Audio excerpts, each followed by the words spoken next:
Assalamualaikum warahmatullahi wabarakatuh.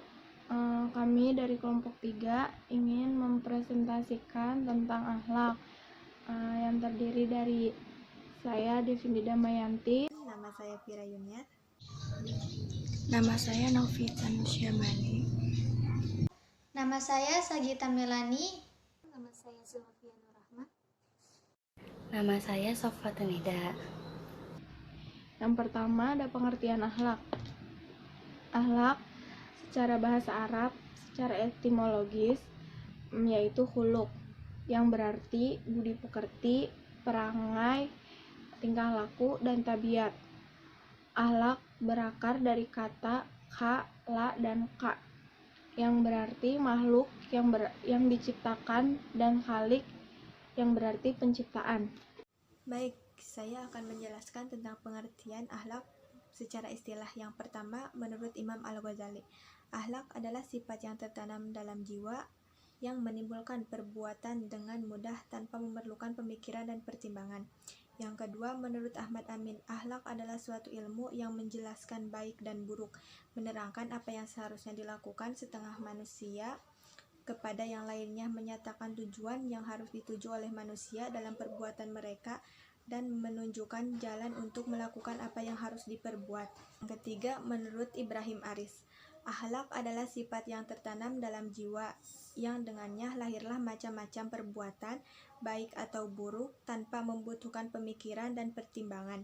Yang keempat, Abdul Karim Zaidan, akhlak adalah nilai-nilai dan sifat-sifat yang tertanam dalam jiwa yang dengan sorotan dan timbangannya seseorang dapat menilai perbuatannya baik atau buruk untuk kemudian memilih melakukan atau meninggalkannya. Yang kelima, menurut Ibnu Maskawi, akhlak adalah gerak jiwa yang mendorong ke arah melakukan perbuatan dengan tidak membutuhkan pikiran. Pembagian akhlak. Akhlak terbagi menjadi dua bagian. Yang pertama akhlak mahmudah, yang kedua akhlak mazmumah. Akhlak mahmudah diantaranya ada: yang pertama sabar, yang kedua ikhlas, yang ketiga jujur, yang keempat pemaaf, yang kelima pemurah, dan yang terakhir menepati janji. Akhlak mazmumah diantaranya ada ujub dan takabur, riya dan sum'ah, malas dan tamak, dendam dan iri hati, fitnah dan penipuan, bohong dan khianat, dan yang terakhir bakhil dan takut miskin. Saya akan menjelaskan kedudukan dan keistimewaan akhlak dalam Islam. Yang pertama, menempatkan akhlak yang mulia sebagai misi pokok risalah Islam. Yang kedua, merupakan salah satu pokok ajaran Islam. Yang ketiga, akhlak yang baik akan memberatkan timbangan kebaikan seseorang nanti di hari kiamat. Yang keempat, baik dan buruknya akhlak seseorang sebagai ukuran kualitas imannya. Yang kelima, akhlak yang baik sebagai bukti dan buah dari beribadah kepada Allah Subhanahu wa Ta'ala. Yang keenam, Nabi Muhammad SAW selalu berdoa agar Allah Subhanahu wa Ta'ala membaikkan akhlak beliau. Yang terakhir, di dalam Al-Quran terdapat banyak ayat-ayat yang berhubungan dengan akhlak. Selanjutnya, saya akan menjelaskan tentang sumber akhlak Islam. Yang pertama, As-Sunnah. Rasulullah Shallallahu Alaihi Wasallam bersabda, "Sesungguhnya aku diutuskan hanya semata-mata untuk menyempurnakan akhlak yang mulia." Yang kedua, Allah Subhanahu wa Ta'ala berfirman, "Sesungguhnya engkau memiliki pribadi yang agung atau mulia." Jalan pembentuk akhlak mulia itu ada 3.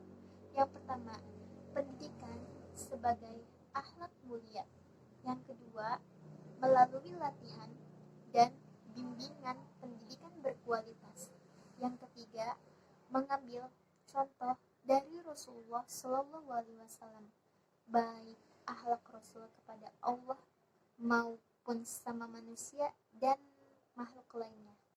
Selanjutnya, saya akan menjelaskan tentang faktor yang mempengaruhi rusaknya akhlak.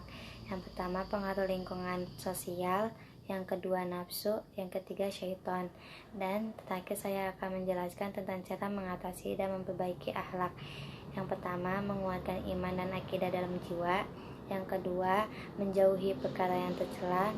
Yang ketiga, memahami Al-Quran dan hadis. Yang keempat, membiasakan diri dengan perbuatan baik. Yang kelima, mempelajari kehidupan para nabi, sahabat, dan ulama sebagai contoh teladan dalam kehidupan kita, serta berdoa kepada Allah agar selalu dilengkapi diri dengan akhlak mulia. Sekian presentasi kelompok kami, kurang lebihnya mohon maaf. Syukran. Wassalamualaikum warahmatullahi wabarakatuh.